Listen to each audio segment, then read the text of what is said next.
Assalamu alaikum.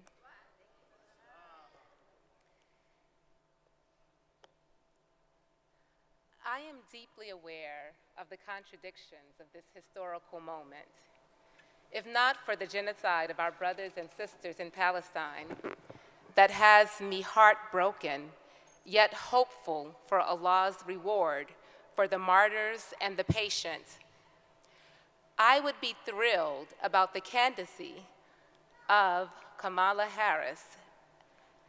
I would be as thrilled as my sister professors at Spelman College, where I once taught women and Islam to young black feminists. And I would be as moved by the moment as my Christian aunties and sisters-in-law, and even some of my black Muslim women elders.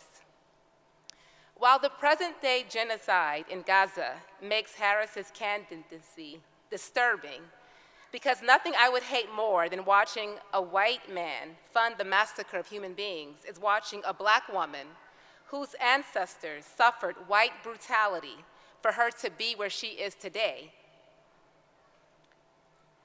There are lessons in strategic civic engagement that Muslims can learn from the candidacy of a black woman. Given our country's historic history of systemic racism, Harris's candidacy is highly remarkable and hopeful. Why? Because do you know how black women were seen in this country less than a century ago? Malcolm X once stated, "The most disrespected person in America is the black woman. The most unprotected person in America is the black woman. The most neglected person in America is the black woman." So then, how was it possible that potentially the first woman president of the United States would be a black woman? This is highly remarkable, even in light of the history of women's suffrage. Ida B. Wells Barnett was told by white women organizers of a 1913 suffrage parade in Washington, D.C., that she and her suffrage club of black women would either have to march at the end of the parade or not at all. Ida B. Wells refused to comply with this second-class treatment. As the march was underway, she defiantly joined the ranks of white women. The image of black women in this country has changed because of acts of resistance like that of Ida B. Wells in what is known as the Civil Rights Movement, and more broadly, the Black Freedom Movement. Women in the Civil Rights Movement forged a legacy so outstanding and impactful that one black female freedom fighter, Fannie Lou Hamer, was mentioned several times in speeches by uncommitted protesters outside the Democratic National Convention. Fannie Lou Hamer was born in 1917 to a sharecropping family in Mississippi. White plantation owners were criminal in their exploitations of blacks whose meager wages left them in utter poverty. Hamer recalled how she and her 19 siblings were always hungry and had to wear sacks on their feet as they worked in the fields because they couldn't afford shoes. White violence on black bodies intensified in Hamer's adulthood. While undergoing surgery to remove a small benign uterine tumor, the white doctor sterilized her during the operation. This irreparable injustice made Hamer keenly attentive when civil rights activists came to her city to galvanize black citizens to register to vote, an act that would incur white reprisal, including lynching. She immediately volunteered, went to register, and was eventually confronted by the owner of the plantation where she lived and worked. He demanded that she either withdraw her application or be removed from her home. When she was kicked out of her house and stayed the night with her husband in a friend's home, a carload of white night riders pumped 16 bullets into the bedroom where the Hamers had slept. White terrorism only made Fannie Lou Hamer more vocal. She joined with SNCC, a student-led civil rights organization, and became one of its most potent speakers. Student activists went from sitting in white-only counters and bus stations to audaciously creating their own political party, the Mississippi Freedom Democratic Party. Co-founded by Hamer, the party went to the Democratic National Convention that year to be recognized as official delegates. Although the mostly Black women party members were denied this demand, Hamer spoke before the Credentials Committee. In Hamer's nationally televised speech, she gave details of the vicious beating she suffered in a jail cell after her arrest for integrating a bus station. Hurling expletives at her, the foul cop yelled, "We gonna make you wish you was dead." They ordered 2 male prisoners to beat her until exhausted. After Hamer shared her agonizing suffering in her speech to the DNC committee, she ended with, "All of this is on account we want to register to become first-class citizens. If the Freedom Democratic Party is not seated now, I question America. Is this America, the land of the free and the home of the brave?" I had never read Fannie Lou Hamer's speech until her name kept coming up in Democracy Now!'s coverage of the DNC last week, including when Palestinian-American lawmaker Ruwa Rahman read the speech she would have given at the DNC. Among her words were these: "That's why we are here, members of this Democratic Party committed to equal rights and dignity for all. What we do here echoes around the world. They'll say this is how it's always been, that nothing can be changed. But remember Fannie Lou Hamer, shunned for her courage, yet she paved the way for an integrated Democratic Party. Her legacy lives on, and it's her example we follow." Fascinatingly, Rahman's words about following the legacy of a Black woman aligns with a Black history message I wrote 7 years ago, addressing my white and immigrant sisters and brothers. Posted on my blog, Hagar Lives, I began my message by drawing a parallel between the legacy of Hajar, peace be upon her, and that of Black American women. As our Muslim sisters and brothers too often forget that the Muslim nation was built on the struggle and sacrifice of a Black woman, too often we forget that America was built on the struggle and sacrifice of Black women. I went on to boldly advise, prioritize the fight for Black people and Black women, because when you strategically fight the fight for Black women, you are prepared to fight any cause in this country. Because don't forget, our foremothers, they were assaulted, then forced into the fields to labor, and then they nursed their own babies and their mistresses' babies. This is what our country was built on. And so, if you claim this country, you have to claim this history. You have to claim this struggle. Anti-Black racism is so systemic and part of who we are in this country that either you resist it or you become complicit in it.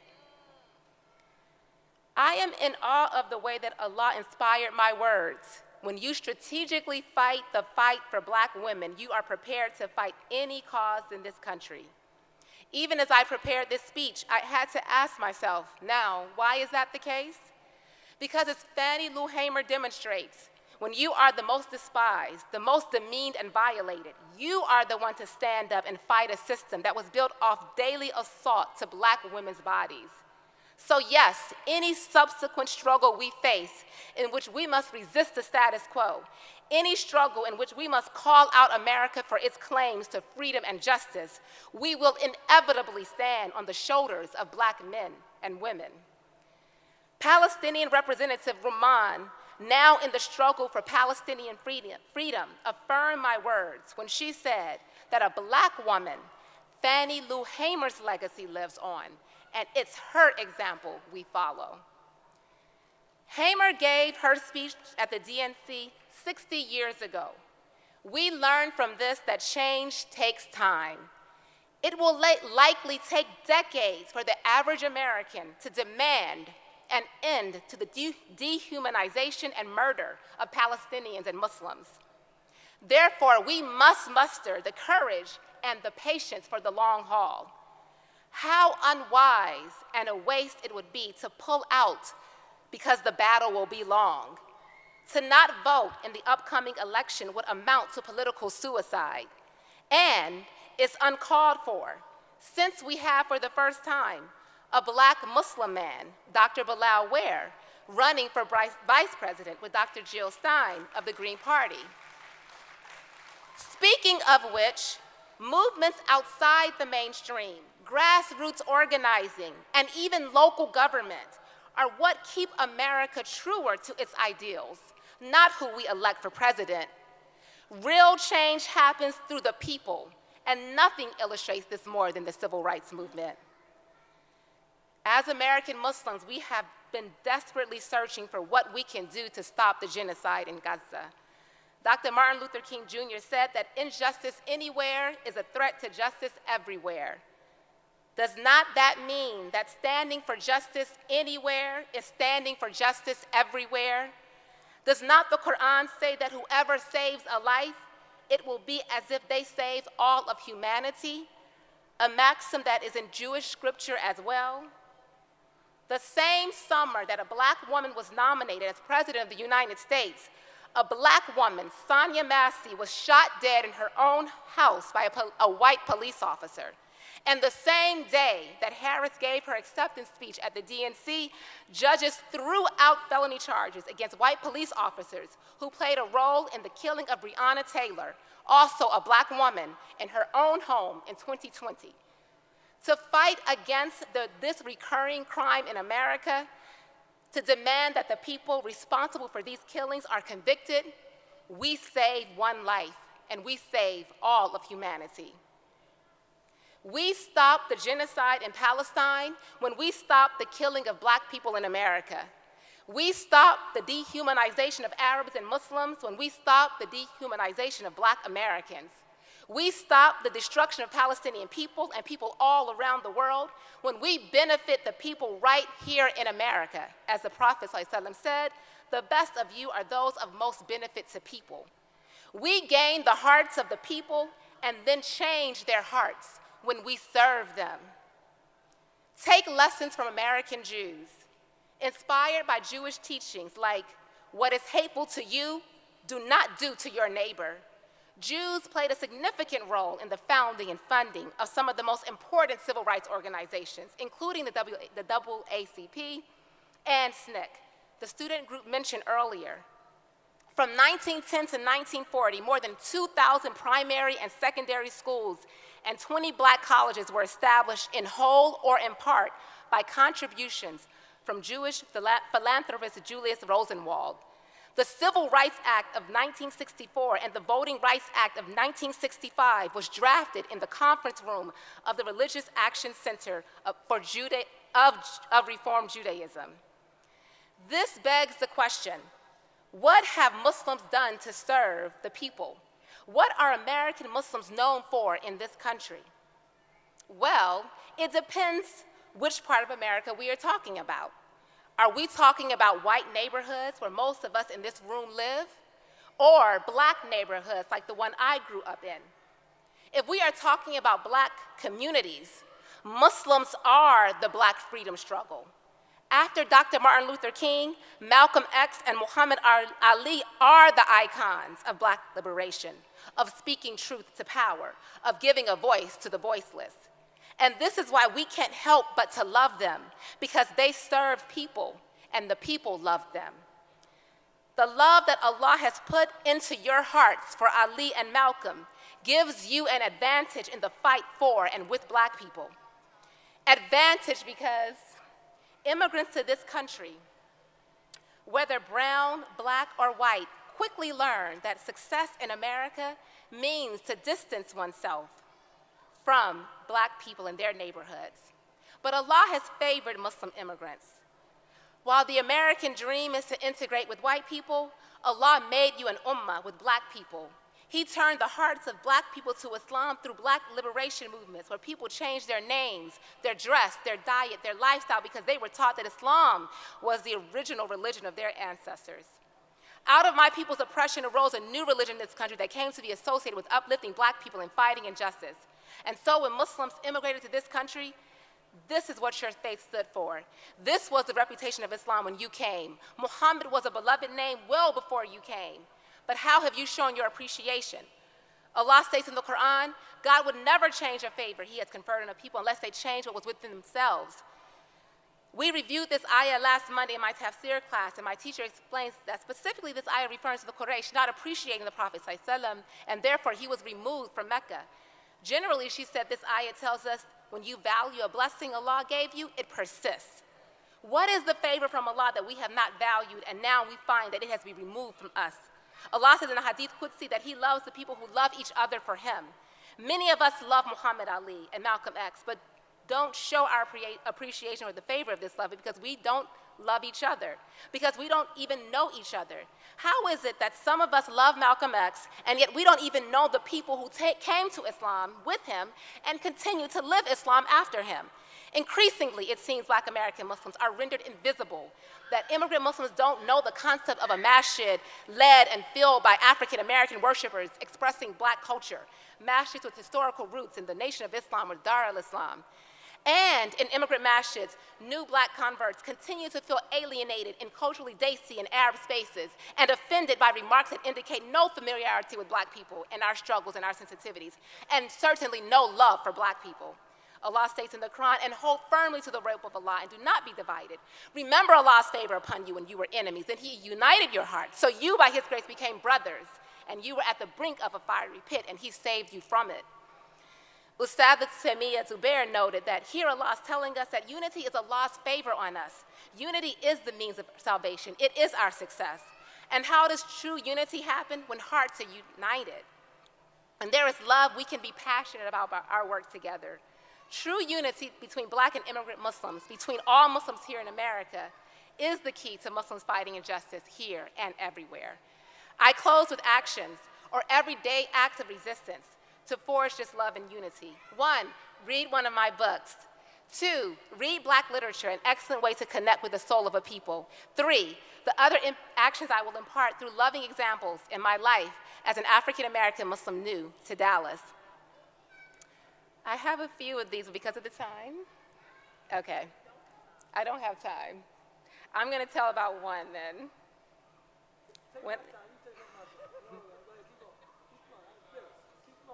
Keep flowing. Okay. My Bangladeshi friend Sanjana learned that I was moving to Dallas. It's as though she committed to be my sponsor because I couldn't count the number of times, or I can't count the number of times she invited me to gatherings at her house. Half the people I know in Dallas I met at Sanjana's house. When I first moved here, my Desi neighbor Navita welcomed me with a lovely Ramadan package filled with treats and continues to surprise me with food delivered to my door and invite me to her home. When a group of young Somali women excitedly greeted me after one of Sheikh Mikhail's classes at Column and made me feel famous because they had seen me speak at their college, my Egyptian friend Amal noticed and invited me to speak on Black history at her masjid. When a Desi woman named Nahida sat next to me at a lecture at Masjid al-Islam, a masjid with historical roots in the Nation of Islam, she asked for my number. She texted me, and I didn't respond because I was probably busy writing a speech. She didn't give up, though, and she kept texting me. Now she's the friend I can always count on seeing in mostly Desi spaces and feel love and belonging. And finally, when a sweet Palestinian woman named Tahita responded to a text I sent in a homeschooling group in search of friends for my sons new to the area, we ended up meeting at Epic Masjid. While our sons played basketball, we talked, and her curiosity about my Black Muslim community and its history gave me ideas of how I would share about Black Muslim history at the masjid that Amal invited me to. In that talk, I shared that while most Black Muslims know about and celebrate Malcolm X, the leader who had an exponentially greater impact on the elders in my Black masjid community was Imam Wardi Muhammad, the son of the Honorable Elijah Muhammad. When Elijah Muhammad died, Imam Wardi Muhammad became the leader of the Nation of Islam community and immediately taught them true Islam, the Quran and the Sunnah. Imam W.D. Muhammad led the mass conversion of Black Muslims to Islam in this country. I ended my talk with this.